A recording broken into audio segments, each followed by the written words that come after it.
आदरणीय राजीव भाई, आपके दूसरे सूत्र के हिसाब से 48 मिनट में खाना खा लेना चाहिए, पर जो बच्चे स्कूल सुबह चले जाते हैं और शाम को घर आते हैं उनका हम क्या बहुत करें? अच्छा, उसके लिए मैं एक विकल्प बताता हूं। जो बच्चे आपके सुबह सुबह स्कूल चले जाते हैं कि बच्चों को खाना खिला के स्कूल भेजिए। आप बोलेंगे जी खाते नहीं है, मैं आपको इसका तरीका बता देता हूं कैसे खाएंगे वो खाना। हमारे शरीर की अपनी एक साइकिल है और वो साइकिल ये है कि कोई भी खाना खाएं तो उसके 8 घंटे के बाद ही भूख लगेगी आपको। तो एक रात पहले का खाना उनको उस समय खिला दीजिए कि सुबह तक 8 घंटे पूरे हो जाए। माने अगले दिन शाम को ही खाना खिला दीजिए, रात को मत खिलाइए। शाम को 6 बजे तक अगर आपने खाना खिला दिया 6 बजे तक, तो 8-9 बजे तक सोने की नींद उनको आई जाएगी, क्योंकि 1.5 घंटे के बाद जैसे ही खाना पच के रस में बदलता है, बॉडी का ब्लड प्रेशर अपने आप बढ़ना शुरू कर देता है, और ब्लड प्रेशर बढ़े तो नींद आनी ही है, रुक नहीं पाएंगे आप। तो शाम का खाना 6 बजे उनको खिला दीजिए, 8 बजे तक नींद आ जाएगी, और 6 बजे से 8 घंटा गिनेंगे तो सवेरे 4-5 बजे तक वो पूरा हो जाएगा। तो 4-5 बजे के आसपास जब वो सोकर उठेंगे तो इतनी तेज भूख लगी होगी कि आप रोटी दाल चावल खिला दो वो खा के चले जाएंगे। आपको थोड़ा बदल ये करना है कि रात को हम बच्चों को 10 बजे खाना खिला रहे हैं या 11 बजे खिला रहे हैं, उसके 2 घंटे के बाद रस बन रहा है तो 1 बज जाएगा। 3-4 बजे तक आधा खाना पचा आधा नहीं पचा, सवेरे उठने पर भूख लगेगी कैसे? बच्चों को रात का खाना बिल्कुल बंद कर दीजिए। मैं आपको विनम्रता पूर्वक कह रहा हूं, इसको मैं कल या परसों बहुत विस्तार से समझाऊंगा, पूछ लिया आज आपने इसलिए कह रहा हूं, रात का खाना बिल्कुल बंद कर दीजिए। क्योंकि बागभट्टी जी का ये जो पहला नियम है ना, ये अभी मैंने आधा ही बताया।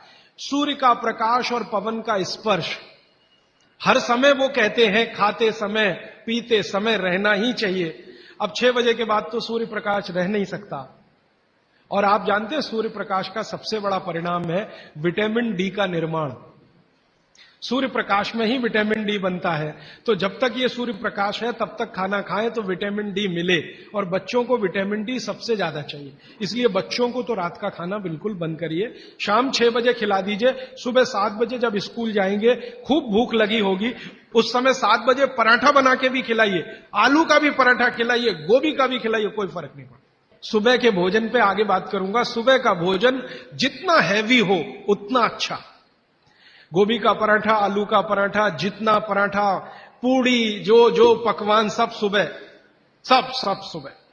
दोपहर का खाना थोड़ा कम और रात का बिल्कुल कम, शाम का बिल्कुल कम। तो बच्चों को भरपेट खाना खिला के स्कूल भेजिए। लंच बॉक्स की जरूरत नहीं है। जब वो घर आए तो दूसरा भोजन कराइए, और शाम को 6 बजे तक तीसरा भोजन। तो मैंने कुछ बच्चों पे प्रयोग किया, शाम का भोजन बंद किया, सुबह उठते ही भूख लगती है उनको। ये तो प्रकृति का नियम है, लगे।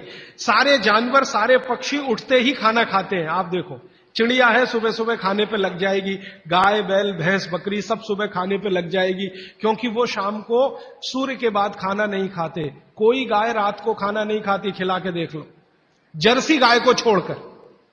जर्सी भारत की नहीं है इसलिए उसको भारत का पता भी नहीं है, वो रात को 2 बजे भी खा लेगी, लेकिन भारत की कोई भी गाय, भारतीय नस्ल की गाय 6 बजे के बाद खाना नहीं खाएगी। तो भारत की तासीर ऐसी है, इस तासीर को ध्यान में रखकर रात का खाना जल्दी करिए, सुबह भरपूर भूख लगेगी। और निवेदन इतना ही है कि खाली पेट बच्चों को कभी स्कूल मत भेजिए। खाली पेट तो कभी मत भेजिए। आपने कह दिया जी दूध पी के गया, दूध पी के गया माने एक तरह से खाली पेट, सॉलिड कुछ नहीं है। सॉलिड सुबह सुबह शरीर में जाना बहुत ही आवश्यक है, अगर भविष्य में आप उसको एसिडिटी, अल्सर, पेप्टिक अल्सर से बचाना चाहते हैं तो।